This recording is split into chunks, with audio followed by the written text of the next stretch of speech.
I learned Kumihimo a few years ago, but I never really made any projects. And the other day I was trying to figure out, I was learning how to do some sort of a friendship bracelet knot to do a custom zipper pull on my little peg loom woven bag. And so I thought, well, why don't I get my Kumihimo out and try that? And I really like it. So I went crazy making keychains and zipper pulls and that. So I decided I'd try a larger project. So I made this lanyard. I like to wear my church key around my neck. I've run into some problems where I've locked myself out, and luckily I wasn't alone. So when if I have my key around my neck, I'm good to go. So I don't get locked out of my office or anything like that. So anyway, I decided to try the Kumihimo, and I really like the way this came out. I'm not familiar with a lot of the hardware and things that you can buy. I've watched a bunch of videos on paracord making dog leashes and things like that, but most of the time the hardware didn't quite fit my situation. So I thought I'd just simplify this and come up with something that I don't need a whole lot of hardware on. So the only hardware you need for this project is some sort of a key ring. It can be anything. It doesn't have to be a swivel clasp or a lobster clasp. Whatever it is that you want to hang on here, go ahead and have that ready. We don't need it in the beginning like we did for the keychain. For the keychain, the clasp is woven or braided in at the beginning. So I'll explain the measurements and everything about that. When I started making the keychains, I had no idea how much yarn I needed. This is Hobby Lobby. I love this yarn, so it's a number 4 size yarn, and it makes a quick project. You can do this keychain in about 10 minutes, not including adding your beads, about 20 minutes total. So I didn't know how much to put on the loom, so for a couple of projects I just kind of measured what I had left over, and I realized if you did about 3.5 times the finished braid for your length of each strand, then you'll have plenty. And then if you want a lot of dangle going on here, you may add a little bit extra for the fringe so that you have enough. I don't like to have little short pieces to deal with at the end. I like to have plenty of yarn. So I wanted my lanyard 37 inches because that's what my old lanyard was. And so I just did the math, and I figured that I needed about 3.5 yards per strand, and but my warping board was set up for 4 yards, so I went ahead and just measured out 4 yards, and I had a lot of I had all this string left over, which I'm going to use to make keychains, so there's really no waste. So, and also you need some cotton warp. I don't know, I've had this a while, so I don't know what size it is, but you're going to need a core thread also for this keychain in the method that I'm going to show. It can be any kind of string or twine that's really strong and doesn't stretch. So again, I don't know where I bought this from. I bought it for one of my looms, and I would compare it to a number 3 crochet cotton. But it's, like I said, it's really strong. It's made for, I think, carpet warp or rug warp or something like that. So I used a piece of that. You don't actually need as much on that because it's just going to be a core thread that's going to run straight through the lanyard. So I ended up cutting it the same length as all of my other threads because I wasn't really thinking ahead of time, but you probably don't need that much. So a quick explanation. Here's just some scrap yarn just to kind of show what I'm talking about. Most of the time when you're looking up patterns for Kumihimo, they'll tell you how long to cut each strand. Well, that's this entire length. So if I needed 8 strands, I would cut them all the same length, and I would tie a knot tie them all together at the beginning, and then you would start braiding the rest of this to get the length that you want. But for the keychain, we were going to put the hardware in the middle. So you only need half as many strands, and you need, let's say you need 12 inches for to get your 3-inch braid. You would have 12 inches here and 12 inches here, and your key ring would go on at the beginning like this instead of a knot like you do with the long ones. So I hope that makes sense. So you use half as many threads but twice as long of a cut. And but for our lanyard we need 16 separate, well, for my pattern I'm using 16, a 16 pattern. So this is the one I downloaded off of friendshipbracelets.net. You can go to their Kumihimo section and you can generate your own pattern. But this is one that somebody else did, and it's pattern K12381. So I just substituted my colors in there. So I needed 4 strands of each color for a total of 16 strands. So all I have to do is just tie them together or wind them onto bobbins, because when you're dealing with 4 yards of string, you're going to have to wind this onto cardboard, or you can use clothespins. So, but these bobbins are great. They're yarn bobbins. You can just look up Kumihimo yarn bobbins, but they're used for knitting and tarja, and I've used them with my knitting machine, so they come in real handy to corral all of your thread. So all you're going to need to do is leave a little bit of a tail for us to work with at the end, and you don't want it too short because it'd just be too hard to deal with. So have all your threads, including your core thread, tied on together in a knot.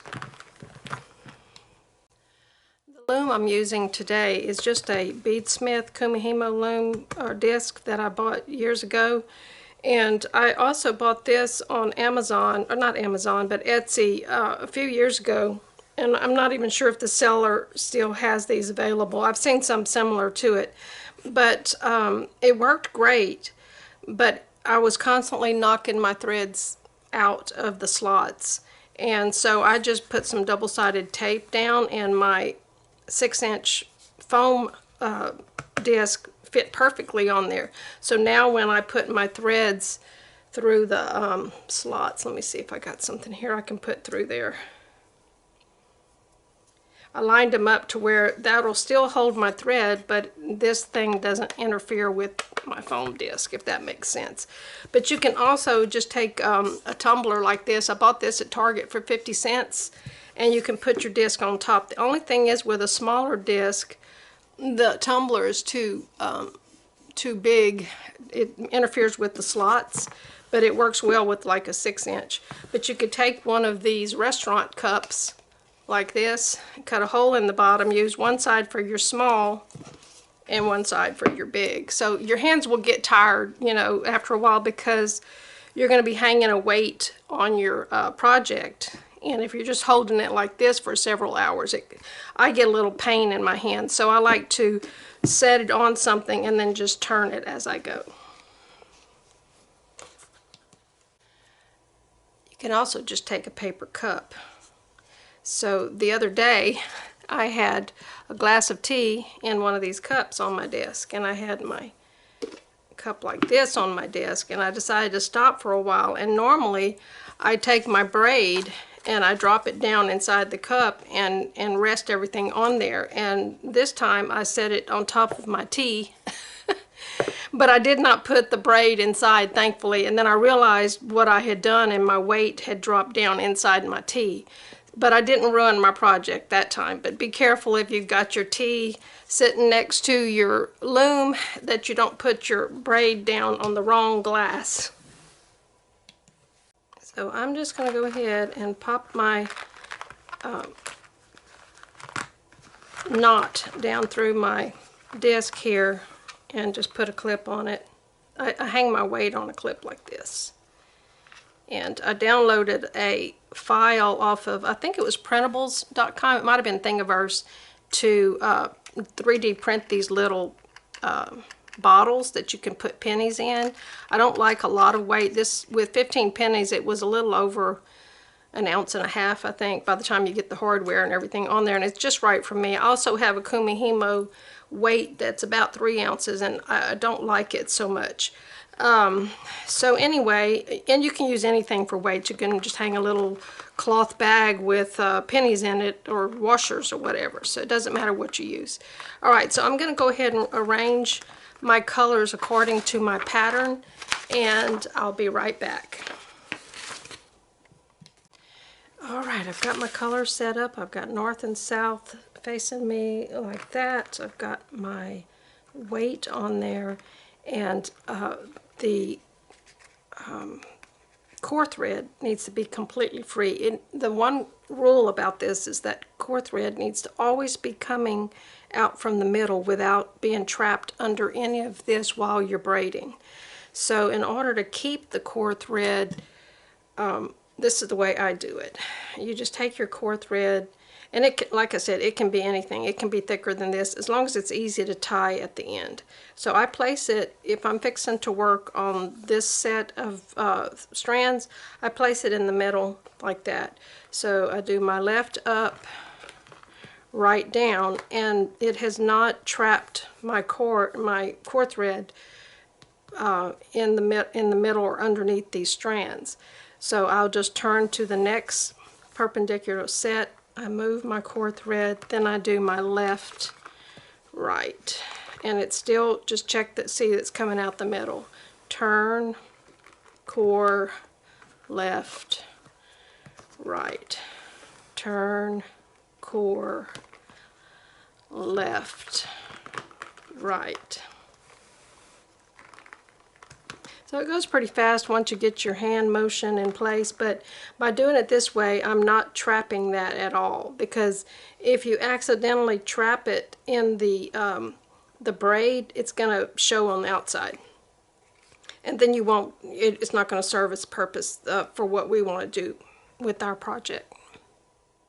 So go ahead and braid the entire length that you want your lanyard to be, and leave the long fringe. You're going to have fringe on both ends of the braid when you're finished. And just put a clip, take it off the loom and put a clip to keep it from coming unbraided.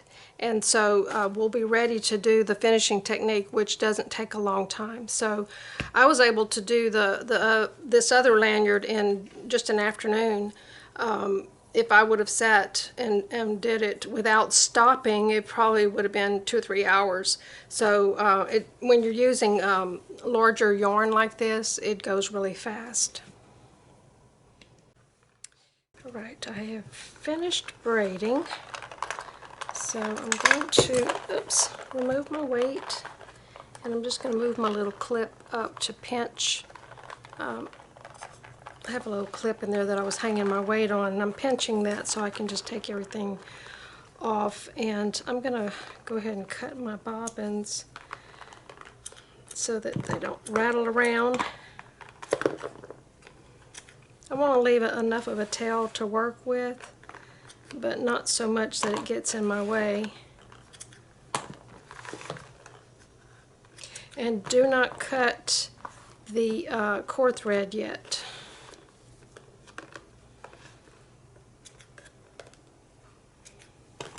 Alright, so what I want to do is I want to pull on the braid to make sure that the core thread hasn't pulled, gathered this thing up, because it's just slipping straight through.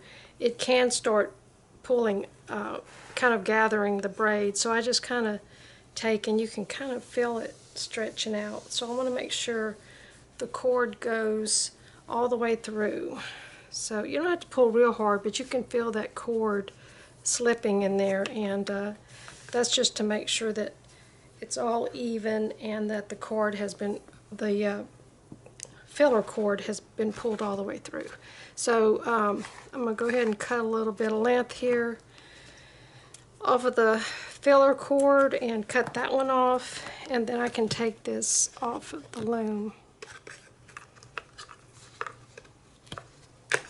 Ready? Let's get that out of the way. And now we're ready to finish the ends. So get your hardware ready, whatever you decide to use. I'm going to use a swivel clasp with a key ring attached to it. And you want to go ahead and feed your hardware onto the middle of your cord, and it's just going to dangle down there till we're ready for it. You can go ahead and remove your beginning knot. And the first few rounds of braiding can be a little messy here on the edge, but that's okay. We're going to cut all the bad stuff off. So let me get this all unknotted so you don't have to watch me do this, and I'll be right back. I'm just going to kind of straighten these out a little bit, and you want to make sure you know where that filler cord is, because you do not want to accidentally cut it, because we need to tie it to the other end eventually. So I always try to make sure I know where it is while I deal with the rest of this. Okay, so I'm going to go ahead and cut some more of this off, because it makes the wrapping process a little bit easier. And if you feel like your braid is going to start unwinding there, you can clip it. Mine's pretty tight. It just depends on the yarn that you're using or the thread. It can start kind of unbraiding there on the end, but you can pull out enough of this or unbraid enough to where you get to a really nice place. It doesn't usually mess up too bad. Alright, so let me trim these back and keep my filler cord out of the way. I'm going to trim these down about 2.5 to 3 inches left over, and you want some heavy-duty thread and a sharp needle, and we're going to just kind of bind up the end of this thing so that it helps secure the braid at the end. So I don't have a knot in my thread. All I'm going to do, see if I can get in a little closer. I'm just going to pass my needle almost all the thread almost all the way through. Just leave a little tail, and then you want to come back in the same side you went out, and just go back and forth. And this is some of that Hobby Lobby thread, and it tangles very badly. Sorry about that. Until you just keep going back and forth until the thread quits slipping and that it's secure. Man, I am so disorganized right now. I have so much clutter here. So I'm going to go back through one more time, close to where the braid ended or started, and then I need to wrap. So I'm gonna when I pull on that, that's secure. So I'm gonna just kind of leave my thread on the needle, and then I'm just gonna start wrapping with this thread about 1/8, less than a quarter, about a 1/4 inch. Just wrap it really tightly. And that's the main reason I wanted to cut those fringes a little bit shorter, so that I could not to get in the way. Alright, so I'm going to take my needle and not let this unwind, and I'm just going to go back and forth just like I did at the beginning, just to kind of end this thing. And this is where your fringe is going to start kind of interfering.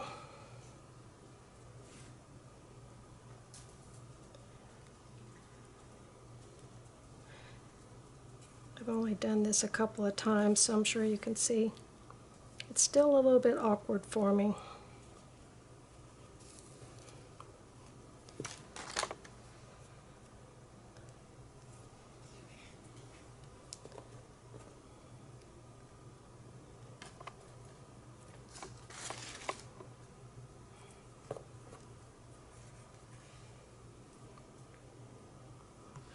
That's probably good enough. It's not slipping anymore, so I'm going to trim that and trim the other thread. So short, I'm not going to fool with that right now. Okay, so I've got a little glue on this plate here. It's just some tacky glue. Just whatever glue you want's fine. I like it because it dries pretty fast. And I'm just going to neatly put it on the thread. And you can kind of go over on this side, but try not to go over too much on the side that you want to keep. And I'm also gonna put some kind of in the middle of those fringes so that when I cut them they'll be nice and glued in there. So that's going to soak in, and then you can open these out like that and just put some glue on the inside too.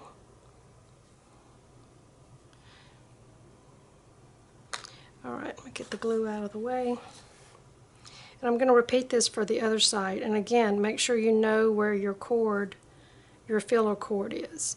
And you can go ahead and trim now, but I may let this glue sit a little bit before I start trimming. And I'm going to cut these off one by one close to where they were bound. But I'm not going to cut my filler cord.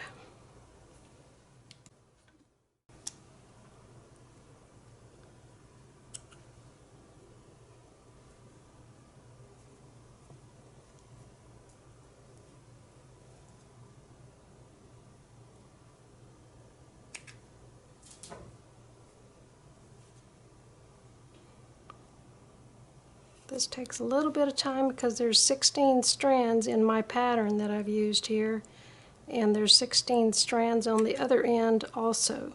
So take your time on this, being very careful where you cut, and I'll join you back when I've got the other side glued and trimmed, and then we'll go on to the next step.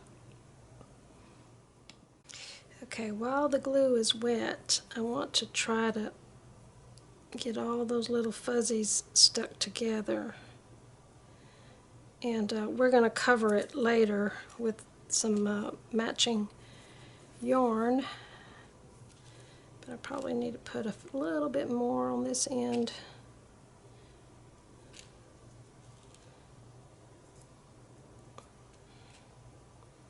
This tacky glue dries fast, but you still have a little bit of time to work. But it doesn't, you know, you can wash it off pretty easy.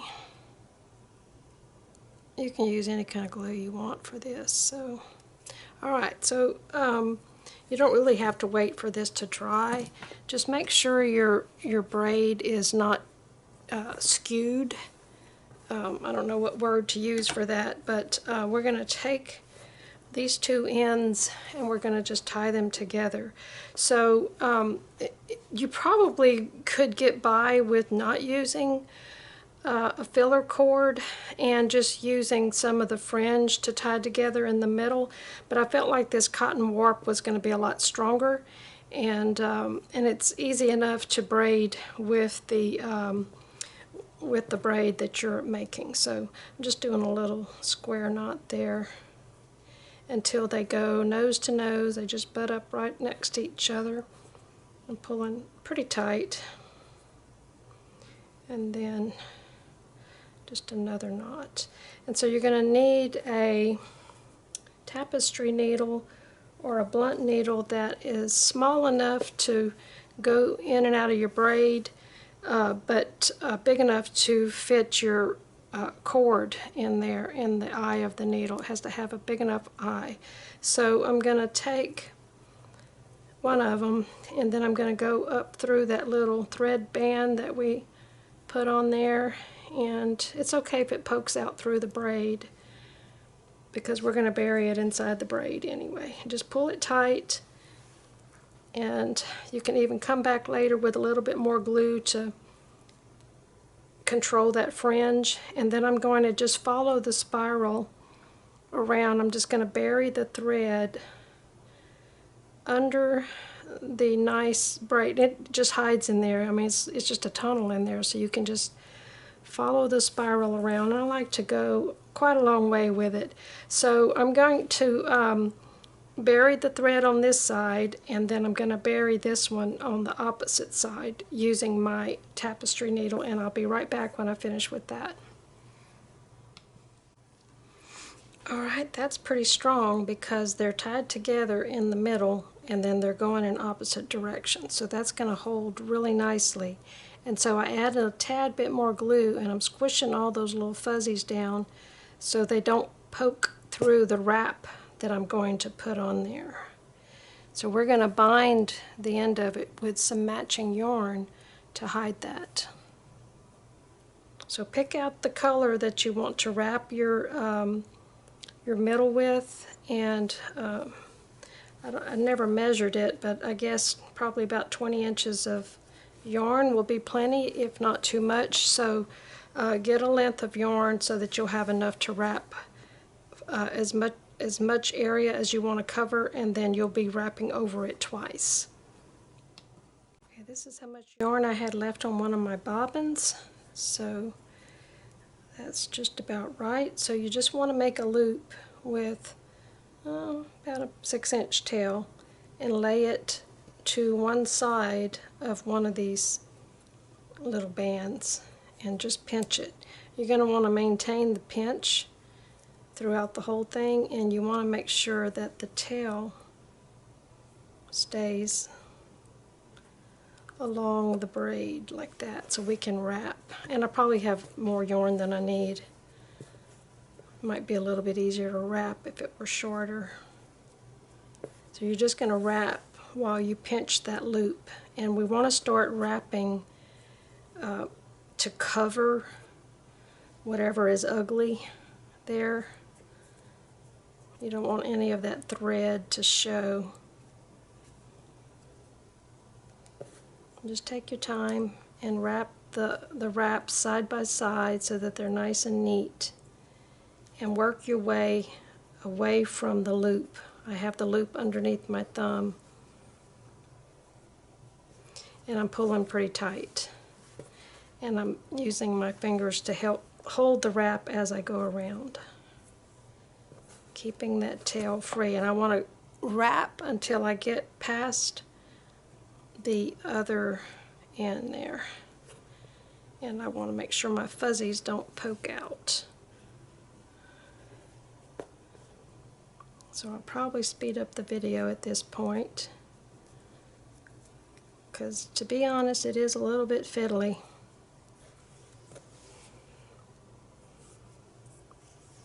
But it's not that hard, and you don't need any special hardware or tools.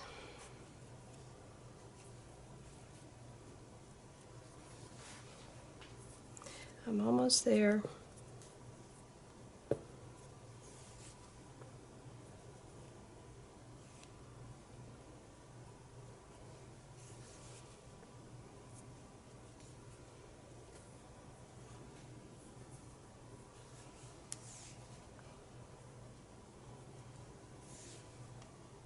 Alright, so now I'm going to go back to the beginning with my wraps. I'm going to go all the way back, so anything that that has slid open, you can scrunch it and cover it up on the way back, and we're going to work our way back to that loop.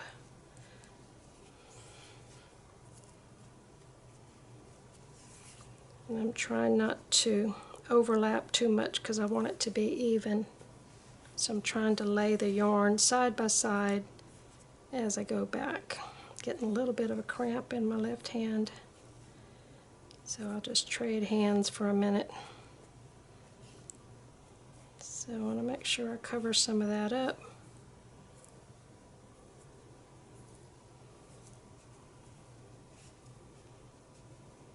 As neat as you can. And I'm going to work my way all the way back to the base of that loop, and then I'm going to pass that tail through the loop. And this loop is going to pull this down inside the wrapped area here. So when I pull on that, that loop is going to close up, and kind of pull that in, and the ends will be a little bit neater. So I'm going to pull that hard, but not so hard that I break my yarn, because this is just, it's just knitting yarn, so it's not that strong. Alright, so when I think I have it tight, I can actually pull on both ends to further tighten that last loop, and then this can be trimmed.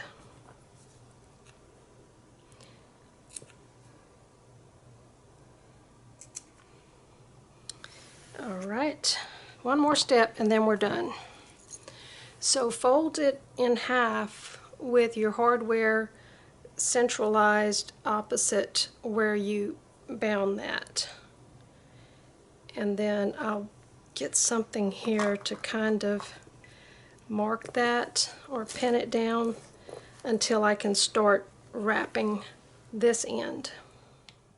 Okay, I've got it centered pretty well, so just somewhere up above here so it won't be in my way. I didn't do this last time, and my braid shifted on me, so my hardware ended up a little off center, and maybe these pins will help keep this where I want to wrap it. So on this one, I didn't even measure how far I did the wrap, so you can just choose what you think looks the best. And I'm going to do the same thing that I did before with the needle and thread, because I think that's going to cinch it in a little bit better for me. You don't have to use glue on this because there's no raw yarn, no cut ends to worry about. So I'm just using my sharp needle and thread, and I'm going to try to cinch this up here.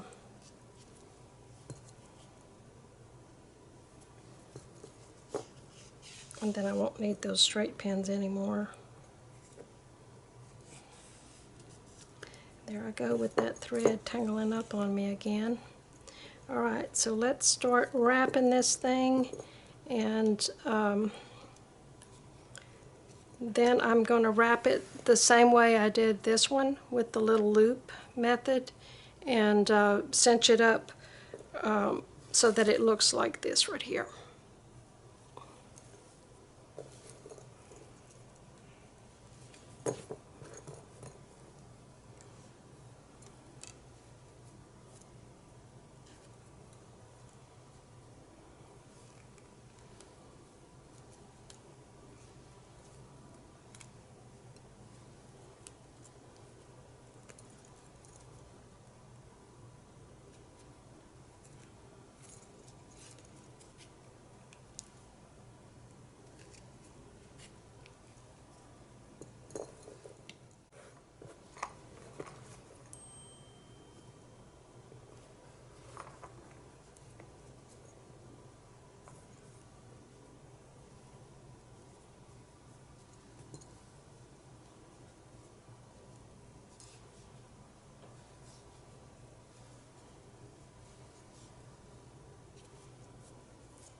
Alright, that's all there is to it.